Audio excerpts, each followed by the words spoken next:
Hello and welcome to the Homeless Consultant channel. My name is Paul B. I am the Homeless Consultant. Today I'm here to talk to you about one of the greatest mysteries in the universe. Unsolved mysteries. I'm going to solve this one for you, alright? And of course what I'm talking about is the eternal question, what's the deal with my hair? Because I know you're all asking this. I mean, you watch these videos, you've got to be thinking, what is the deal with his hair? Right? Now, normally I have these wings kind of hanging out under this hat if I'm wearing the hat. You've seen my hair in probably every conceivable condition in these videos. And I need to explain it because it is quite relevant to what I'm going through. This is relevant to what homeless people experience to different degrees depending on who they are, where they are, what access they have to hygiene and things like that. What you're seeing in me is the result of being homeless, of living in a car specifically. In my previous life, I've always had a nice, short hair, conservative haircut. And that's because that's just what I want. Frankly, I'll be honest, when I was early in college, I tried growing my hair out since I'm a musician. And my hair just doesn't grow that long. It never has. But I've always had a nice thick head of hair. And I just prefer the short hair. I have very wavy hair, so if I don't wet it and comb it, it will kind of get out of control. It has, colics and everything.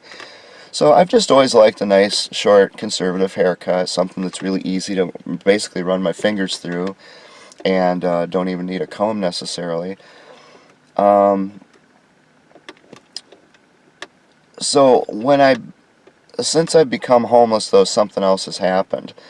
Something that has not happened to anyone in my family that I'm aware of. If I follow my family tree back as far as I'm aware of it, and I follow the family members I've known, and of course my family's, they're gone now, but if I follow it back and I look at photography of them, and the oldest photo I have is back, I think, 1901.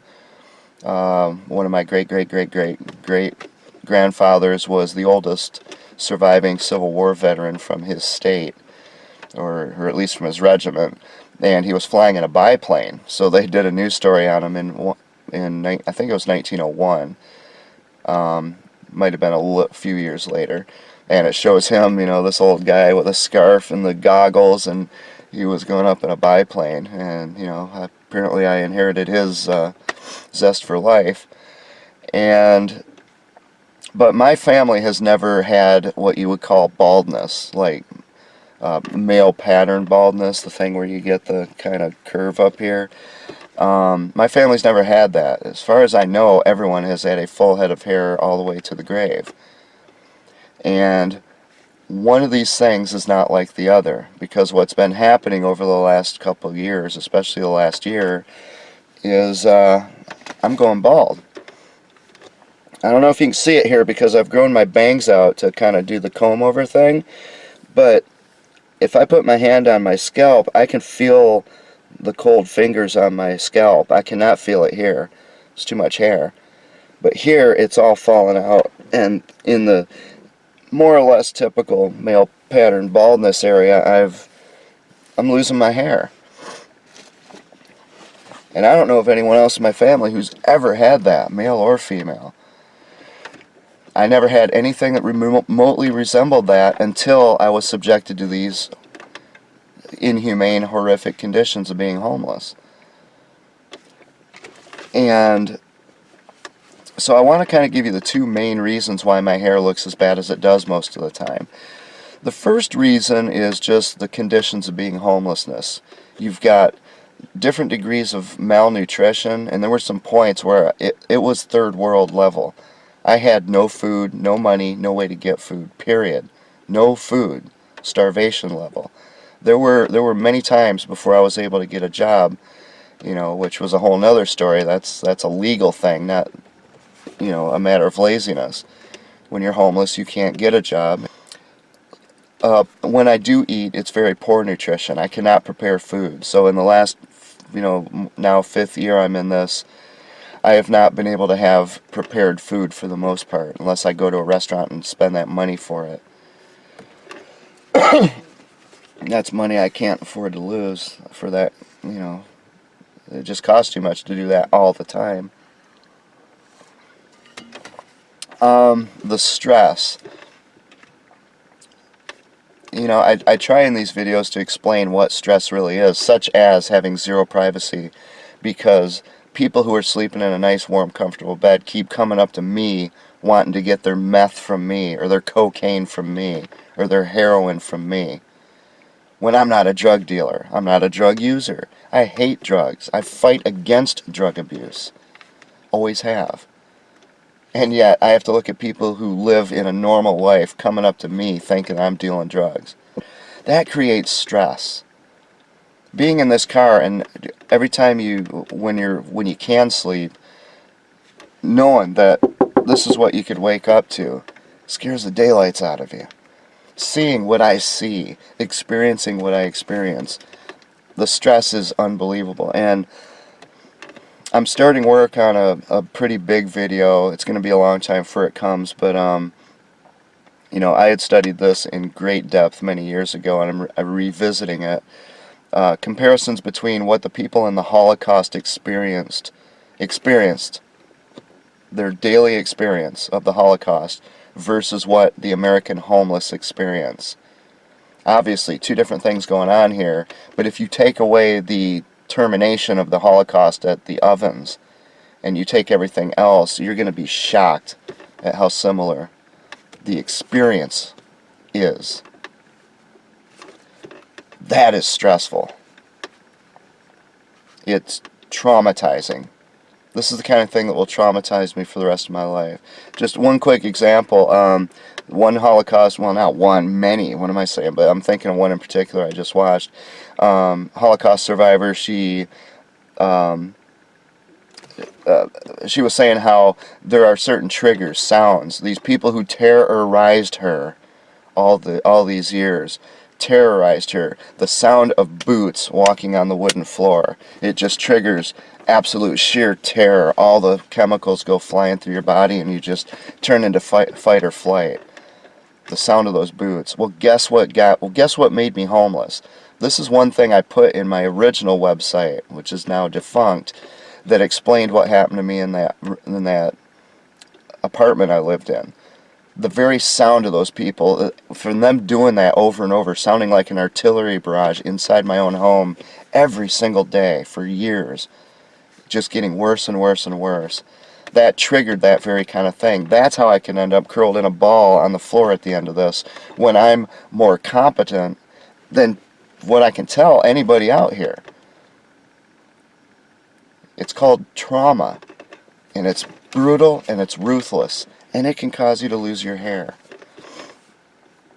Deprivation of all sorts, exposure to extreme temperatures, extraordinary heat, sweating constantly, just all day, every day, just sweat, non-stop, freezing cold, just being out there, blah, blah, blah, you know, just these extremes that you experience when you're homeless. You put all that stuff together, and you get conditions where my body suffers badly. And there's a lot of other things. I'm very healthy. Like I said, I've been blessed. I thank God for that. I'm not going to sit here and say I'm some magic man who has the secret to good health. I give God credit for that, and I'm grateful. But, you know, I am healthy. And stopping going to doctors was a part of it. And I thank God that I realized how corrupt our healthcare system is, so I could protect myself from these people. But that doesn't change the physical reality of what will happen to your body. Just because I recognize a corrupt system and I do my best to stay out of it so I don't get hurt by them, doesn't mean that someone can't come up and cut my skin and I'm going to bleed. Those are two different things. Being homeless, someday I'll do a video on blood loss, the amount of blood that I have lost sitting in this car, the blood stains, you're not going to believe it. Well, you won't believe it. You won't believe it. And that's why I'm trying to get the video evidence to prove it. But I have lost so much blood sitting in this car. I probably lost more blood sitting in this car in 4 years than I've lost in my entire life previously. And you'll learn why at some point. But when you put all that together, my skin, look what happens to my skin, these bug bites, just all the pock marks and red blotches. And, that's the kind of thing that has an effect on your hair. So that's the first reason that I have this issue with my hair not looking good, or why I'm losing it. So I wear the hat. It isn't really to cover up a bald spot. I'm trying not to have that kind of pride, but my hair's in such disarray, the hat kind of lets me tuck it under, so I look a little more normal. I look like someone who's wearing a hat. That's the main reason I wear this. It isn't to try to cover up a bald spot. I don't like wearing hats. I've never liked wearing hats. I just kind of associate hats with a certain segment of society that I don't tend to hang out with. I don't really have a need to. I don't mind them, like a baseball cap once in a while. I don't mind that. I really wish I lived back in the older days where people wore a fedora, because a fedora is classy and it's dignified, and it's actually a tool. It lets you show respect for others, tipping your hat when you meet a woman, taking your hat off. There's a part. It's integrated in with the decorum of that society. That's really neat. But baseball caps, that kind of thing, it just kind of became this kind of trashy thing, and that's not how I want to present myself. But I'm not against hats. I'm not saying a baseball cap means that you're trashy. It's just not something I've ever wanted to do, for the most part. There are times, but it's usually to cover up just a bad hair day more than anything. And that's all I have living in this car, so that's why you see me with the hat so often. I had to go out and buy the hat for that purpose. I didn't even have one. So the other reason that my hair looks as bad as it does, the other reason to explain what the deal is with my hair, is my inability to get a proper haircut. See, getting a proper haircut requires a couple of things. First, I have to find somebody who's capable of and willing to do a good haircut. And second, I have to be able to pay for it. When I moved to Minnesota more than a decade ago now, it didn't take me long at all, as you'll see transplants if you look online, transplants to Minnesota. It doesn't take them that long to figure out that there's something really weird going on here. It doesn't take long.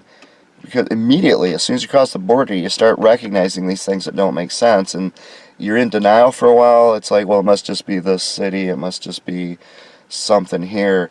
But eventually you figure out, no, this whole state has this really weird, passive-aggressive, fake Minnesota nice thing going on. These people are scary.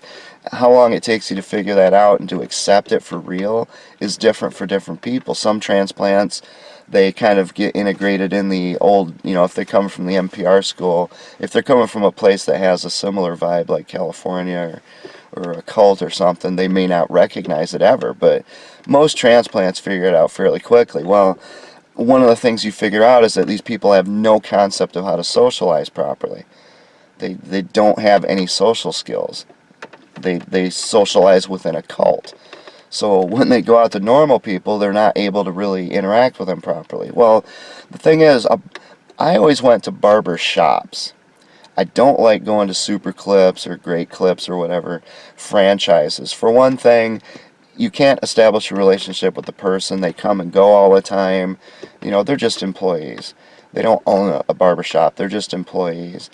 Generally, they might chat you up a bit, although not in Minnesota, but, other states, they might chat you up a bit. But I like the barbershop vibe. I always have. When I was young, my father took me to barbershops, and, he was big into barbershop quartets. I think he sang in barbershop quartet, at least to the extent that he could when he was younger. He didn't do that. But he was really into barbershop quartets, and he introduced me to it at a young age. And a barbershop quartet, derives, in theory, from people gathering at the barbershop, almost like people would gather, not at a coffee shop today, because coffee shops are so sterile, and all of the laws have wiped out the socialization.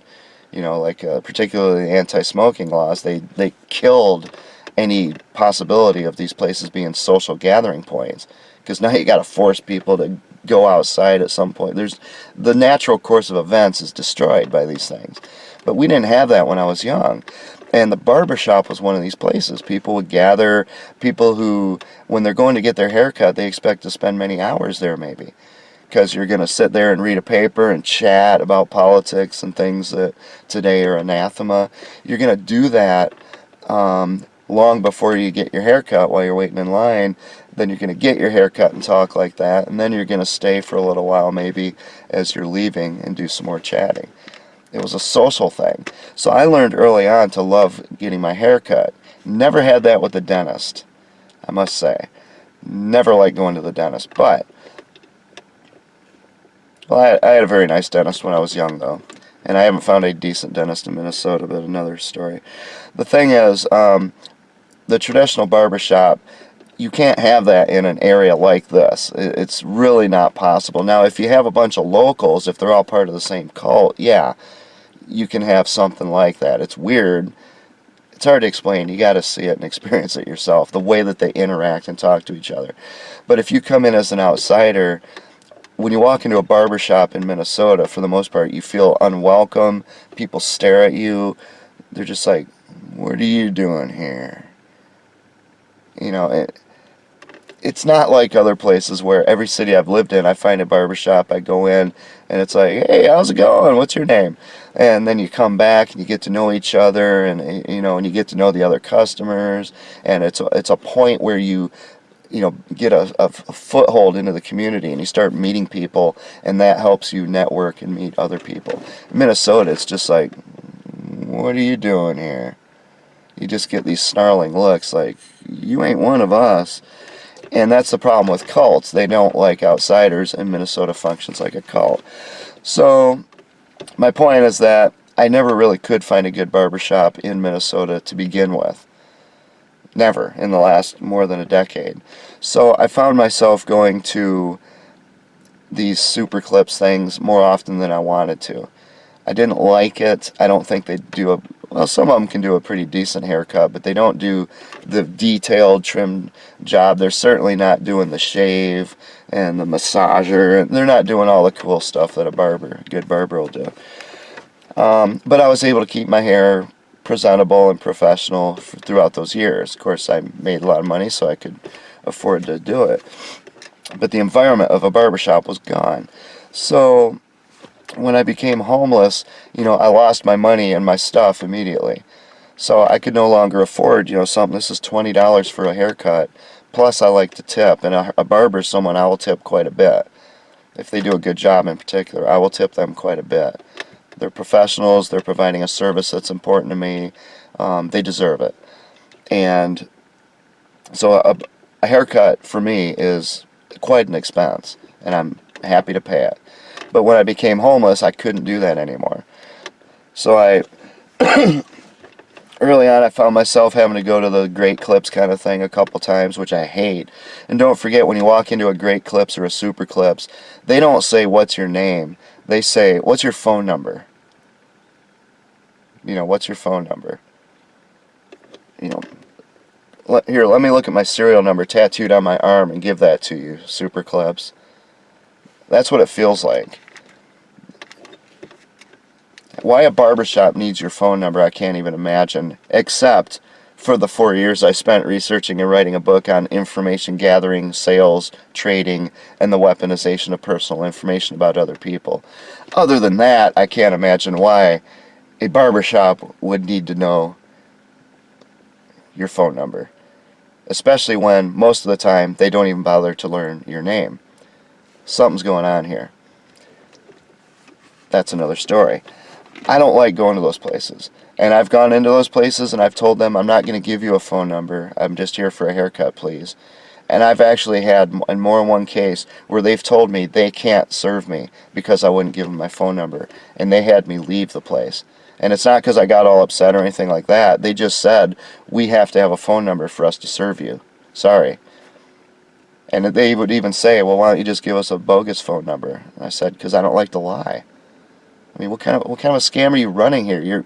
You sound like Minnesota government employees who tell me to just lie on my forms, where it's a felony to put the wrong address, and all these government people keep telling me to just put any old address, to lie, to commit a felony, to commit perjury. That's what these people sound like at Great Clips. Why would I want to go there? Does that sound anything at all like the barbershop environment I was talking about before? Or does that sound like some kind of a mechanized, franchised corporate system that's just an assembly line for putting scissors to hair and praying for the best that you're going to get a haircut that's worth something when some 18-and-a-half-year-old kid is cutting your hair, who doesn't care about you one bit, not even enough to learn your name. I don't want to go there. I want a real barber. And in Minnesota, I have had just no luck finding a decent barber. Barber shops here are really creepy because of the cult aspect. They're really creepy. I don't feel comfortable in them. But I keep looking. So when I moved across to the other side of the Twin Cities, when I became homeless, I started looking for barbershops out here, and I had the same experience. Just rotten, bad haircuts. I mean, the barbers in Minnesota don't even take pride in mastering their craft. I'll go in, I'll tell them exactly what I want, and they'll just do whatever they feel like. Nothing to do with what I told them to do. It's like, didn't I tell you to keep the bangs long? Why did you immediately go and cut them short? Why'd you do that? I thought I just told you, please keep the bangs long. Just trim off the ends. Why would you do that? There's no, and then they're not social people, so they don't talk to you. They don't learn your name. They don't show the slightest interest in getting to know you, or even they don't show any interest in making you a regular customer who's going to keep coming back so that they can get to know you over time. The barbers here treat you like Great Clips. It's like, well, I may never see you again, whatever, here's the, pay up. It's just awful. It's horrible. So what happened was, when I ran out of money, I couldn't get a haircut anywhere, period. So I had to cut my own hair. So in my toiletries bag is a pair of scissors. And when I can't afford a haircut, or when I can't find a barber who's worth anything, I have to cut my own hair. That's what you're seeing here. Alright, if you look at my hair, and this is embarrassing, but what can I say? This is the result of someone who has no idea how to cut hair, cutting his own hair. So I'm right-handed, right? So I can kind of cut here, and I can try my best to layer and feather, although I don't have the slightest idea how to do it. I can try to get, above my ears, but I can't work the scissors left-handed. So that means I have to, bend my right hand backwards where I can't even see because I only have this line of sight for my eye, and I'm just looking in a mirror. My eyes have deteriorated as well because of this experience. Something else no one in my family really had. Glasses are pretty much a stranger in my family, from what I can tell. I'm not going to say everyone hasn't had glasses. My father had glasses, but my family isn't known for having their eyesight deteriorate as they get older. Gee, what a coincidence. All this stuff's happening to me, and I'm the one who's homeless. Maybe being homeless has something to do with losing the hair, the eyesight, my teeth rotting out, bleeding all the time. One of these things is not like the others. Minnesota doesn't care about that, though. They're perfectly content for me to suffer this way, particularly the Minnesota Department of Health. Watch my videos. So that's why you see my hair in such disarray. If it's growing long like this and you see the wings, what's usually happening is I don't want to cut it myself, and I'm trying desperately to find a decent barber shop. But I never find one. So you'll usually see me with my haircut afterwards, me doing it, which doesn't look good. That's really the deal with my hair. Now here's the thing. When I got the job, when the family took me in so that I no longer had to lie and commit a felony to get a job, I immediately got a job. It took, a couple weeks, right?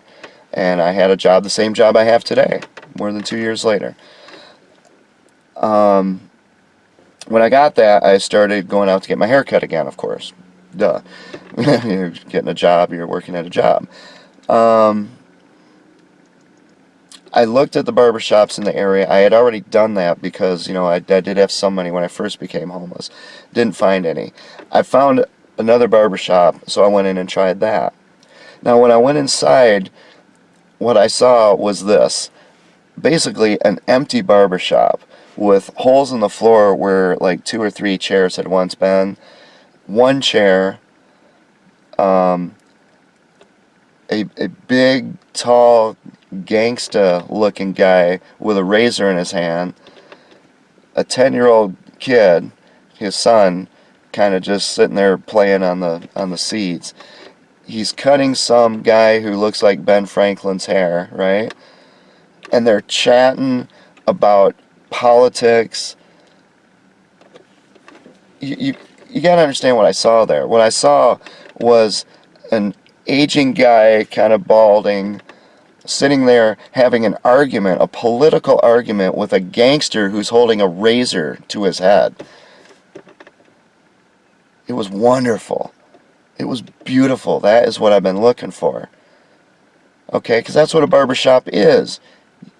You take political correctness, you wrap it up in a bag, and then you put duct tape around it, okay, and then you put it in a box, a cardboard box, and then you take this political correctness and you put it in a wooden box, and then you put a steel box around it, and then you encase it in concrete, and then you put it on a Saturn V rocket, and you send it off to some universe where a stupid species lives, so they can have it.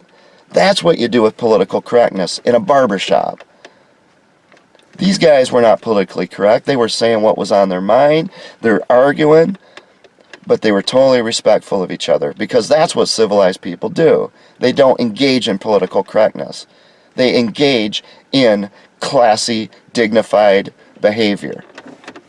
They can argue with each other. They can have different opinions and agree to disagree and get along fine. And you can have someone who looks like a gangster holding a razor to Ben Franklin's head, and there's no bloodshed. Instead, when they get done, they shake hands, pat each other on the back, say, "I'll see you next time." That's a barbershop. And I liked what I saw because I was sitting there listening to these guys talk. That isn't Minnesota. And I had my suspicion, and, well, I'll just tell you. So when I started talking to him, I had my suspicion this guy was not from Minnesota, right? He's socializing properly. Even though he looks like a gangster, he's socializing properly. And, of course, he wasn't. He was a transplant. He had moved here from Las Vegas, I don't know, about a year earlier, and he said he was doing it because he wanted his son to have a better life. There's so much gang activity out there, so much thuggery, and the whole city's run by the mob, that he wanted his son to have a better life. So, and it turns out he kind of made the same mistake I did. He had this, the Midwest is a wonderful place. The Midwest United States is. It's really a nice place, but it is different from region to region. Iowa to Kansas to, out to Michigan and, all the way around. But nobody expects Minnesota. It's like they say, Monty Python. Nobody expects the Spanish Inquisition. And they don't. Nobody expects the Nazis. You look at the Holocaust stuff, people are at their home, they're just going through daily life, and all of a sudden, boom, boom, boom, boom. Nobody expects the Nazis to come and take the Jews away, put them on a train. And nobody expects Minnesota nice. Nobody expects it. He didn't expect it. So we got along famously right away because we could talk about that. He's like, "What is wrong with this state? These people are crazy." And that was so easy to talk about, right? And so we got chatting about that and other things. He did a fantastic haircut, one of the best haircuts I've ever had. So I really liked this guy. Now look at his barbershop. He was talking about the dreams he had. I'm going to do this. I'm going to do that. I want to put a chair there. He's just talking about what he wanted to do with this barbershop and build a nice business for himself. Now, the thing was, he kept saying he had one problem, which is that, a lot of his clientele were black. Minnesotans not all Minnesotans, I don't want to generalize like that. I don't want to use heuristics against Minnesotans the way that they do against, quote, the homeless. But the fact is, Minnesota is a hotbed of racism and hatred. I'm showing you here the osteophobia, the hatred of the homeless. Well, there's the same thing going on with what you might call traditional racism. Just do a web search on Minnesota and racism. Now, keep in mind, there's real racism, and then there's political correctness racism, which isn't racism. Political correctness is the opposite of reality, right? It has no relation to reality. It's an oppressive means of manipulating people, which is why we have a First Amendment, free speech. You don't have anything that interferes with your ability to speak your mind the way you want to say it. So, real racism is, it's kind of like an if-then statement. If you are black, then you are inferior to me. Period. The fact that you're black makes you inferior. Not that you're a black person who behaves this way. Not that you're a black person who is doing this or believes this or something. You are black, therefore you're inferior. That's racism. You are Jewish, therefore you're inferior. And then you take another if-then statement. If you're inferior, then you deserve to suffer. You deserve to suffer in ghettos. Okay? If you're black, then you're inferior. If you're inferior, then you deserve to live in ghetto conditions. And if you don't live in ghetto conditions because in the real world you're actually quite spectacularly competent like the Jews were, then we're going to create a ghetto and we're going to force you at gunpoint into that ghetto. That's where you get all the ghettos that the Nazis created for the Jews. If you're Jewish, then you're inferior. If you're inferior, then you deserve to suffer. If you deserve to suffer, then it doesn't matter if you die. If you deserve to suffer, it doesn't matter if you die. And if you can't tell the tiny itty-bitty step from that to Auschwitz and Bergen-Belsen, then you need to take a few courses in logic. Okay, racism is a set of heuristics, rules of thumbs, mindless ways of looking at the world, thoughtless. It's just, you build your own instincts, you might call it. That's what racism is. Oh my God, they're black, I don't like them. Oh my God, they're Jewish, we need to boycott them, we need to divest. Okay, that's just pure racism. They're black, we need to get them out of our town. We need to get them out of our neighborhood. Okay? Oh my gosh, a Mexican. Run, run. That's racism.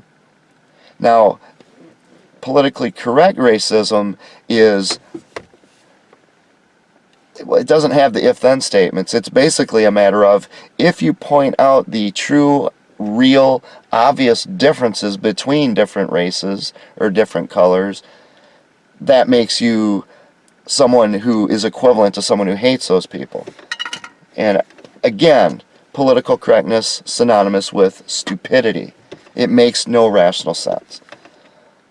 So that's why, in case you're wondering why everyone keeps coming out and saying Trump is racist, and every time anyone says anything, people who've never even met them are saying they're racist. It's like, really? They're racist? Interesting. Okay, so you know who's racist is the Chappelle Show. Now I don't watch TV, but I watch DVDs, and I ran across this on DVD. Chappelle, he did this thing, famous skit of his, where he was the black racist, right? So he's black, but he's blind, and he's raised by a white family in the Deep South back in the Civil War or whatever. Or, no, not Civil War, but more recently. So he doesn't know that he's black. So everything coming out of his mouth is this, Well, first of all, they're lazy, good-for-nothing tricksters, crack-smoking swindlers, big butt-having, wide-nose breathing all the white man's air. They eat up all the chicken, they think they're the best dancers, and they stink. Oh, those black people, just a bunch of lazy, crack-smoking bumpkins. They ought to be put on a boat, sunk in the ocean, And he's wearing a Klan outfit, the white hood and everything. and he's black as burnt toast himself, right? It is just one of the most beautiful things. I mean, this is how stupid real racism is. It's just so idiotic, it makes no sense. Now, there is such a thing as the difference between races, though, particularly cultures, because people tend to gather in tribes. Anyway, I don't want to get into this. This is off the topic of hair, but there are differences between the races. One of the obvious differences is one of them is darker skin and the other is lighter skin. One of them has a little more yellowish or reddish, It's the way it is. It's just life. Deal with it. And there's nothing wrong with it. That's the beauty of diversity. It's when you bring them all together and you try to make them integrate and they marry and then all those differences disappear. That's where your diversity's gone. When I was growing up, you appreciated the fact that, Mexicans had a certain appearance, blacks had a certain appearance, white Americans tended to. They had some variety, but you could understand how someone of a different race would say, well, you all look alike. That was the beauty of it. You had all these differences. But it doesn't mean they're good at mixing together because they grow up in different cultures. People tend to group together with people who are like them. It's perfectly natural. There's nothing wrong with it. It's a form of tribalism.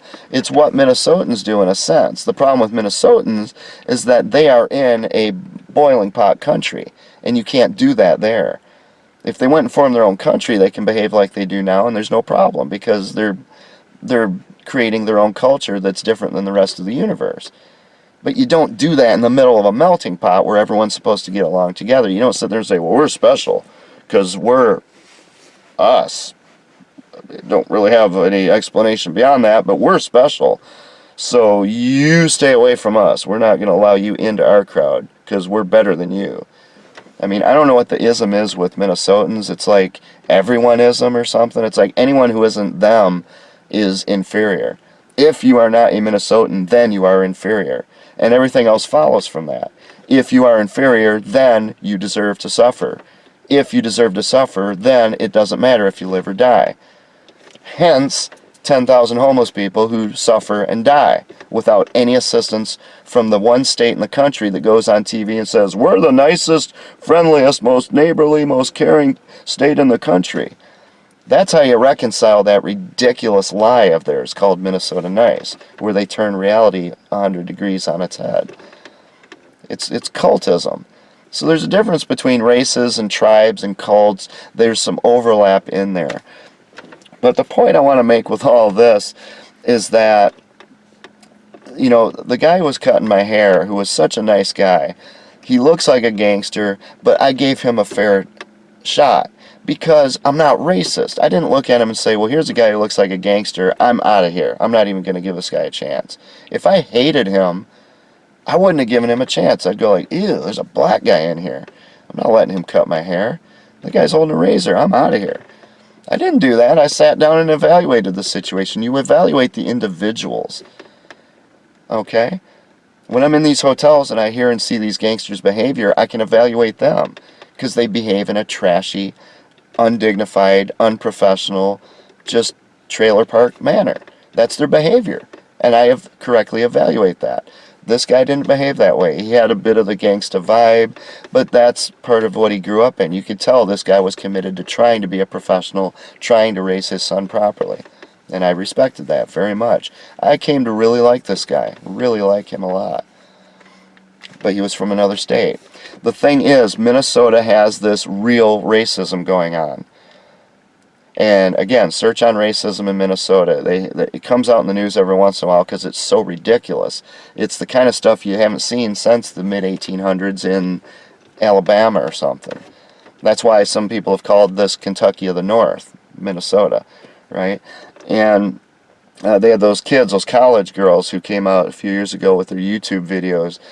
They're in blackface and they're, oh, my fried chicken and stuff. And I don't have a problem with blackface. That's not racism to put on blackface. If you're doing some kind of a skit or you're acting, you're pretending to be black, because black culture is different, right? That's the whole point. It is different. And there's nothing wrong with pointing that out. In fact, that's the beauty of the diversity of our species, is that they have a different way of behaving, a different culture. That's the beauty of it. You don't Politically correct racism says you don't even talk about that. You don't discuss the reality that these people are different, that they behave differently, their culture is different. You don't even mention it, because if you mention it, we're going to come out and scream, "You're a racist!" Which is baloney. Which is why Trump keeps getting hit with these charges when he's anything but. He's the polar opposite of a racist. It's again, political correctness, liberal progressivism, equal to human stupidity. It makes no rational sense, and that's why everyone's scratching their head until their hair falls out, trying to figure out what these people are even thinking. They're crazy. They're in these progressive, liberal, they're just nut jobs. I'm sick of even dealing with this stupidity. So Minnesota has a lot of this racism, but it's the real deal. Again, I don't have a problem with blackface. If you're trying to pretend to be black, you need to darken your skin. That's part of getting into costume for that, right? If you're going to make fun of hillbillies, or if you're going to try to pretend to be a hillbilly, you got to put on a straw hat, get a straw in your mouth, some jean suspenders. You have to do that because you can't wear a three-piece suit and a fedora if you're trying to pretend to be a hillbilly. Duh. If you're trying to pretend to be black, so what? Put on some blackface. You're black. Just because in the Al Jolson area, what they did after they put on the blackface was very racist, that has nothing to do with the fact that they put on the blackface, right? You got to be able to distinguish what is what. So what these kids did, and these were college girls who came out, and they were clearly, like, maliciously hateful of blacks. They were very, very disrespectful of blacks as a race, not as individuals. And yes, we all generalize about groups from time to time. There's no doubt. I generalize about Minnesotans. I'm aware of that, and I do my best to qualify it when possible to make it clear not every Minnesotan is that bad. All right? But the thing was, these girls were just starting their lives. They had been raised by Minnesotans to be adults just as they get started being adults, and they're out on their own, so they're going to express who they really are, but they're going to do so recklessly like young people do. And they exposed who they were, and I think one reason there was so much blowback against their behavior in these videos is because it exposed what Minnesotans really are. They hadn't yet matured enough to where they learned, like Minnesotans do, how to hide these kinds of biases and prejudices and hatreds that Minnesotans tend to have as a culture. So, but my point being that in other states I've lived in, I have not encountered anything that resembles the kind of racism, particularly against blacks, that I've seen out here in Minnesota. And the irony of it all is that since Minnesota is taken over by these progressives, remember, progressiveness is the polar opposite of reality. Everything's turned upside down. So what did they do? They want to display to the world that they are the opposite of what they are. They know racism's wrong. They feel the racism. They are racist. But they know it's wrong, and they know the rest of the world doesn't like it. So they want to present an image of something other than what they really are. That's what Minnesota Nice is. It's a fake way of... They're all fake. You know, it's a fake... That's the problem. That's why you can't do anything in Minnesota, because you can't trust what you see. They all put on a pretense and an appearance of what they're not. So Minnesota is one who went and said, you know, to Ethiopia and Somalia, and they pulled all these people in. By the thousands and thousands and thousands, brought in all these people from there. They used tax dollars to give them nice new cars, give them nice new homes, while they did nothing about their homeless people, their own homeless residents, citizens. They did nothing. Instead, they bring all these people in. Now, of course, those people gather into their own kind of ghettos naturally. For one thing, they didn't exactly go out and find... If you want to bring black people in to show that you're not racist, cool. But at least go get black people who don't have their own insanity going on. So what do? They go out and they grab a bunch of people who adhere to a religion that says, Almighty God has told us in our holy book that we are obligated to lie about our real motives. We are obligated to infiltrate other cultures through immigration, to take them over from within, and we are obligated to move forward to the point where we can grab everyone, stick a knife to their throat, and say, you will either submit to Allah or we take your head off. What's your decision? Those aren't the black people you want to bring into your state. See, stupid people might do that, but people who know something about the world and about other religions wouldn't do that. They would go find other black people to bring into their state. Like black people who are sane, who are not adherents of an insane religion. Black people who want to have a better life for their families. They want to build a better life. There's a lot of them out there. Millions and millions and millions of black people who could come to America and be among the very best Americans. But good old Minnesota, they don't do a whole lot of research, so they go out and they make sure it's the very worst ones you can get that they bring into our state. The people who want to destroy a country and take it over, adhering to an insane religion, which is actually not even a religion, it's a political system. They're sitting there salivating not over how their children will be the first generation to go to college. They're salivating over how 10 years from now they're going to watch all these white American women wearing burqas. That's what they're waiting for. They're just biding their time like anyone else who is in an insane cult. They are obsessed, and they will just keep pushing inch by inch by inch by inch. They will wait and wait and wait until it's time to strike.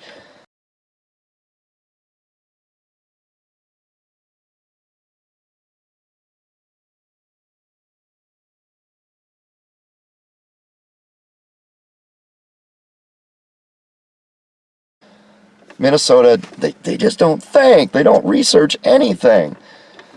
Golly. And also that they can go on TV and say, see, we aren't racist. Look at all the black people we brought into our state. You brought the wrong black people into your state. Why didn't you bring the ones who aren't in this insane political religious cult? Bring them into your state. Oh, Minnesota, you are so dumb. Golly. And if you want the evidence of what I'm saying, I'll just say one word. Omar. Omar was elected by the people here that they brought in from Somalia to represent them. She represents them. Okay? She is an archetype of what they are. What she believes represents what they believe. Look at what Omar says in Congress. That's what Minnesota brought in to fill this state with thousands upon thousands upon thousands of those people. You know, a stupid people eventually gets what they deserve. The problem is the rest of us are going to get what they deserve as well. Thank you, Minnesota. Thank you so much. Your brilliance shines through once again. Also that you can go on TV and say, see, we're not racist. We brought black people into our state. When in fact, these are some of the most hateful people I've ever seen toward blacks. That's why all the Somalis are living in a ghetto. Represented by Omar. Holy. A sincere state would bring all these black people in and they would become American citizens. They would be just like everybody else. They wouldn't be in a pocket that's just seething with hatred and boiling and wanting to destroy the country that they're in right now. Oh, good God. Nothing to do with hair, is it? See, all these things are connected, though. That's the real world. You get all these sound bites in the TV news, and you keep thinking all these things are isolated. You don't see how everything relates to each other. So that's kind of why I go off on these. They aren't tangents, but I have to limit them because, you know, I'm just trying to introduce you to how different things are related to each other. Let me put it that way. So there's racism in Minnesota, especially toward blacks. When that same hatred toward others manifests itself towards the homeless, I call that osteophobia. It's the same thing, though. So what this guy had experienced coming from Las Vegas trying to build a better life for his son was racism. And he experienced it just like other black people do out here. Maybe not quite as much in the Twin Cities, but it's mainly because they're better at hiding it. They're a little better educated. They're better at playing that silly, politically correct game and everything. So they don't show their hand. You know, they kind of tilt so you can see the two of clubs, but you don't see all the aces they've got. And basically what happened was his landlord did not like all the black people that were coming into this barbershop, right? Now, I'm getting this from him, so I want to make that clear. I can't confirm all this. Um, I don't know. I don't know what happened. But what he was telling me is that, a lot of his clientele was black. They might have that gangsterish vibe to them. So they kind of hang around, and it was a real barbershop, right? So basically, his landlord started doing to him, and he told me this before. I never told him anything that happened to me with my landlord. He told me this stuff. It was almost identical to what my landlord did to me. He identified me as the problem because I'm the only one who was normal in that building. I'm the only one who didn't terrorize his neighbors, and I went to him and told him to do his job, and he didn't want to do his job. Minnesotans, lazy bums, right? Very much of that. Well, this guy was the same way. He didn't like these black people here. He had a lease signed, so he had to find another way to push this guy out. So he started putting the squeeze on him. But the way he's treated, putting restrictions on what he can do, basically implying, I want you to get out of here, that kind of thing. Basically the equivalent of a constructive eviction, just like I suffered from, right? So this guy's cutting my hair for a while, and he's doing a great job. I'm getting to know him, and I like him a lot. And then he told me that, at one point he told me, well, the landlord's basically shut me down. I don't know how it happened exactly, but he said he shut me down. I got to close up. I don't know where I'm going. I'm probably going to go back to Vegas because I can't function out here. These people are crazy. This isn't the good environment I thought it would be to raise my kid in. You can't interact with these people here. And what he's basically describing in his own words was what we transplants keep describing about Minnesota, this cult. The way that these people just do not allow outsiders in unless it serves their purposes. And they will, it goes back to the Holocaust and warfare and stuff. There were people, the Nazis would allow a Jew into their service if the Jew had great scientific skill or something. But once that person does what they need, you're of no more use to us. We got what we wanted out. Because they don't care. They'll play that game. Minnesotans will do the same thing. They'll allow a transplant in if it serves their purposes. But in the end, when push comes to shove, if they have to decide between right and wrong and hurting this transplant, they will hurt the transplant. Morality doesn't weigh anything against their need or desire to hurt the transplant. There is no morality in this Minnesota culture. So my barber got chased out, is what I'm getting at. He got chased out basically by racism, simple-minded, osteo-phobia, same kind of thing. He was gone. From that point on, I was back to where I was before. No way to get a decent haircut. No way. So I've been cutting my own hair again. And that, my friends, is the deal with my hair. I can't wash it regularly. My hair's so wavy that combing it doesn't matter if it isn't washed. It just combs into a ridiculous mess. Even though I have technically the money to get a haircut now, although with the hotel situation I'm losing even that spare change. But I can't find anybody I trust to cut my hair out here. That's what it boils down to. In the more than 1 decade I've been here, that is the one and only barber I found who I liked and trusted to consistently do a good job. And he wasn't from Minnesota. And now he's gone from Minnesota. Bless his heart.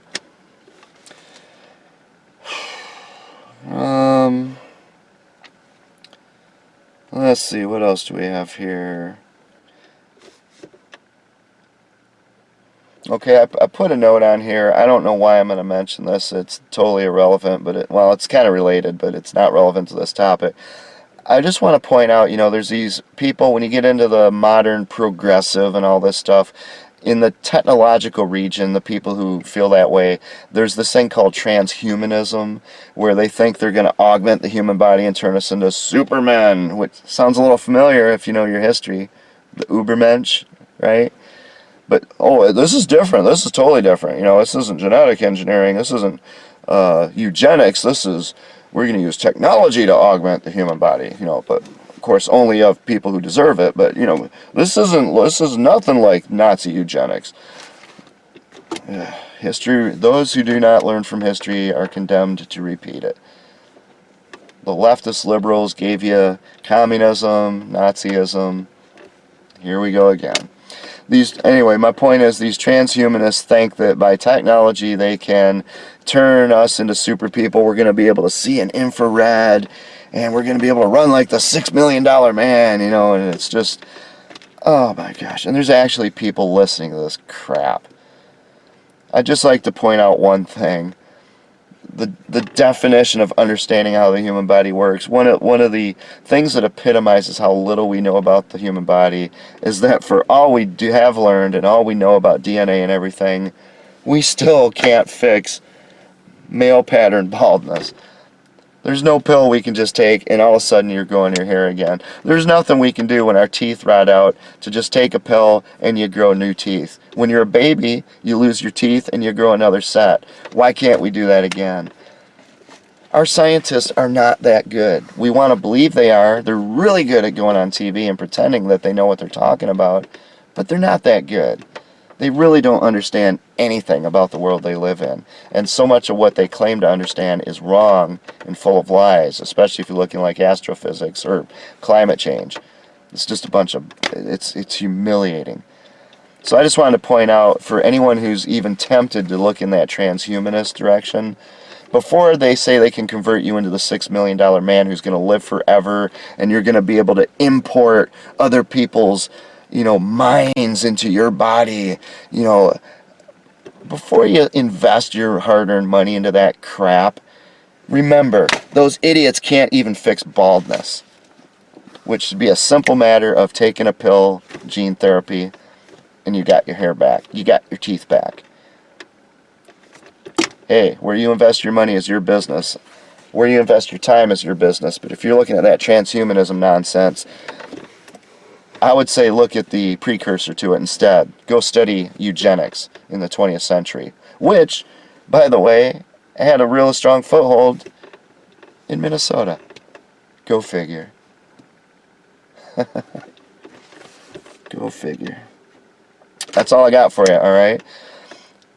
I don't know if I've ever diverged into other topics as much as I have here. But you know what? I might end up keeping this video because everything I just said is tied together. And as much as I want my videos to be quick, short shots that show you about a specific issue, if you don't understand how all these things I'm talking about in these videos tie together in the big picture, I think I'm doing you a disservice.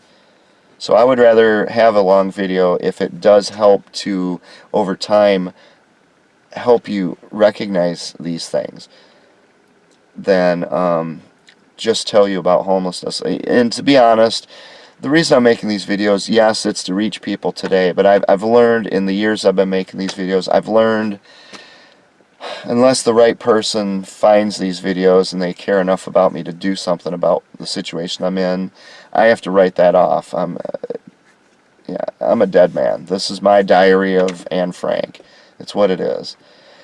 So this is more a record for the future. There's going to be a future generation who's going to look back on what's happening here in Minnesota, what's happening to me, and this is going to be their documentation to show, because sometimes the current generation just can't figure out how stupid, how inhumane, how barbaric and savage they really are.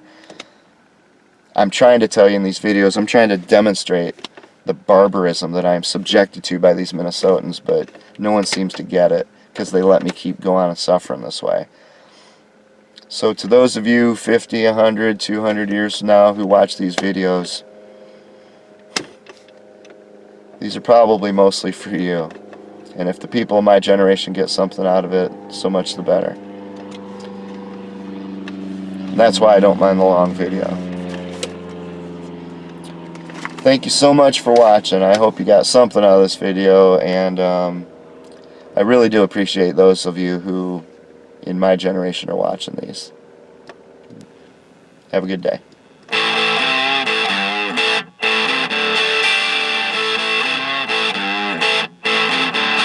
I looked in the mirror today. My eyes, they didn't seem so bright. lost a few more hairs. I think I'm going bald. I think I'm going bald. Oh, it seems like only yesterday we would sit and talk of dreams all night. Dreams of youth, simple truths. Now we're all so involved. So involved with life.